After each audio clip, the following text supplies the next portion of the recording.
В этом видео поговорим о том, какой выбрать камин для отопления дома. Но это не классические камины, которые можно увидеть где-нибудь в Европе. Представляется Шерлок Холмс с доктором Ватсоном, сидящие в креслах, качалках перед камином, с открытым огнем.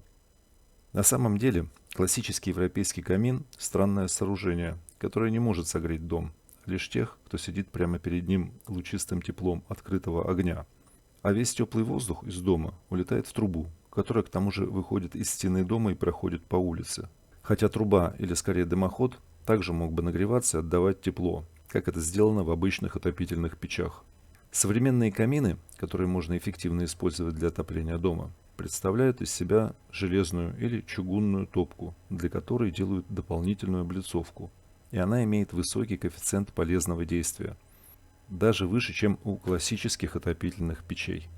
Бывают еще просто металлические камины, которые имеют законченный дизайн, и к ним всего лишь достаточно подвести дымоход. В интернете есть видео, в которых говорят, что камин используют два раза. Первый раз, когда его только сделают и затапливают из любопытства, а второй раз, чтобы похвастаться перед гостями. Другой блогер рассказывает, что с каминами и печами он уже наигрался, и они ему надоели. Я категорически с ними не согласен. Если к дому подведен газ, то, вероятно, камин, как отопительный прибор, не нужен. Но если для отопления используется только электричество, то камин является хорошим подспорьем для экономии денег на отоплении. Лично я 2 зимы отапливался дровами, которые заготовил еще при вырубке своего участка перед постройкой дома. При этом каких-то серьезных деревьев на моем участке не росло. Здесь экономия налицо. Что бы там ни говорили, смотреть на огонь приятно, с эстетической точки зрения. От него исходит инфракрасное излучение, которое благотворно действует на здоровье человека. Вид огня расслабляет нервную систему и способствует выработке серотонина и снижению уровня кортизола, расслабляет мышцы и улучшает кровообращение, а также способствует выработке гормона сна мелатонина. Поэтому вечером посидеть у огня крайне полезно. Эти реакции организма на огонь выработались у наших предков в процессе эволюции за многие тысячелетия. Сердце камина, как я уже говорил, это чугунная или железная топка. Плюсы чугунной топки. За счет большой массы аккумулирует жар, не боится высоких температур, очень долговечная. КПД до 80%. Минусы. Может быть хрупкой при перепадах температур. Более сложный монтаж из-за большого веса. Стальные топки более легкие, так как технология изготовления сварная, а не литье, как у чугунных топок. Может быть более большое разнообразие дизайнов. С большими панорамными стеклами, угловые, нестандартной формы. По дизайну они интереснее чугунных. Сталь должна быть не менее 4-5 мм толщиной, иначе возможно быстрое прогорание или деформация. Но срок службы у них короче, чем у чугуна. Каминные топки бывают разной мощности и рассчитаны на разный объем помещения. Приблизительный расчет – 1 кВт мощности топки на каждые 10 метров квадратных площади дома. Какую выбрать, должны решить вы сами. У каждого вида топок есть свои плюсы и минусы. Также достаточно много производителей.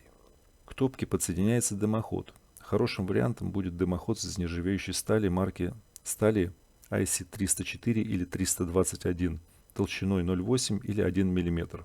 Именно эти марки стали хорошо справляются с экстремальными условиями, которые возникают в дымоходе. А это высокие температуры и кислотная среда, которая образуется при возникновении конденсата в трубе. Диаметр дымохода должен соответствовать тому, который указан в инструкции к камину. Производители дают гарантию на такие дымоходы аж 50 лет. Вариант с нержавеющей трубой лучше в нашем случае, чем кирпичный. Во-первых, ниже цена материала и работ по монтажу. Во-вторых, значительно быстрее сам монтаж. И в-третьих, так как коэффициент полезного действия современных топок выше, чем у классических отопительных печей, на которых изначально использовались кирпичные трубы, то, соответственно, температура отработанных газов при прохождении через дымоход ниже. А кирпичные трубы должны работать при более высоких температурах для избежания появления в них конденсата, который их разрушает. Кроме того, современные топки могут работать в режиме длительного горения, что влечет еще большее снижение температуры в дымоходе. Режим длительного горения подразумевает снижение подачи воздуха в уже разогретую топку. В результате дрова разогреваются и начинают выделять древесный газ. Этот газ догорает в топке, давая дополнительное тепло. Режим длительного горения экономит дрова и дает более стабильный прогрев. Обычные топки могут работать в этом режиме до 8 часов, более качественные до 12. Конечно, каминную топку лучше выбирать с этой функцией, поэтому в данном случае нам придется использовать дымоход из нержавейки. Дымоход выводится через крышу или через стену на улицу, и теоретически камин готов к работе. Но производители каминов не рекомендуют использовать каминную топку без облицовки, так как она рассчитана на работу совместно с облицовкой. Также высокая температура топки и металлического дымохода могут привести к пожару. Есть два вида облицовки каминной топки. Фальшкороб, который делается из специальных листовых материалов и утеплителя для предотвращения перегрева облицовки.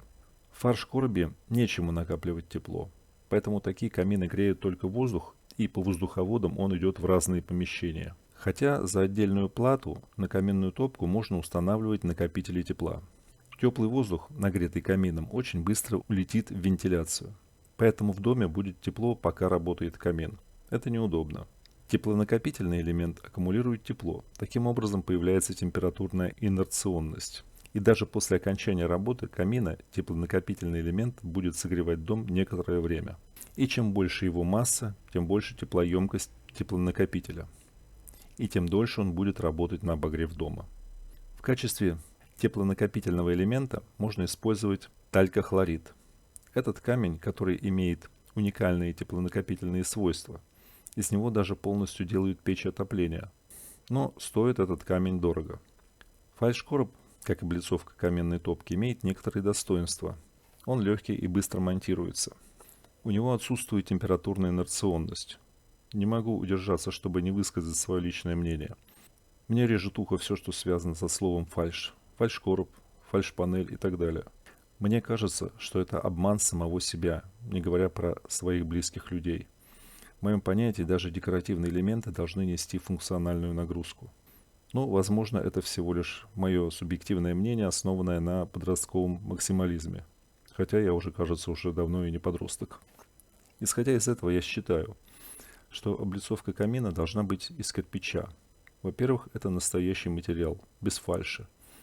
А во-вторых, он имеет большую массу, а значит большую температурную инерционность.